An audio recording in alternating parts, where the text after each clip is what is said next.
От години вече работата с електрическа пила в салонът не е новост за никого. Махаш стария материал, слагаш нов.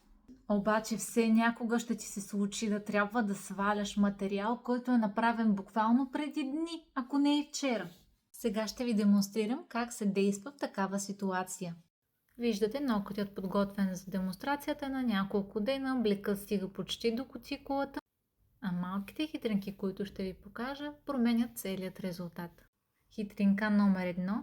Първо избутваме кутикулата, още преди да сме започнали да сваляме материал. Дали ще е с дървен, дали ще е с метален избутвач, както ви е удобно на вас. Виждате, освободи ни се още 1 мм пространство. Свалянето става по схемата, с която работим обикновенно. И след това продължаваме с накрайник пламъче. С него обаче, освен кожната гънка, ще използваме тумбачето му, за да свалим и останалият материал. Около кутикулата материалът винаги е най-тънък. Виждате вече лъскавата част. Точно нея ще изпилим с пламъчето. Разбира се, внимавайки да не препилим нокътя, тъй като точно в тази зона е най-опасно препилването. И виждате вече крайният резултат.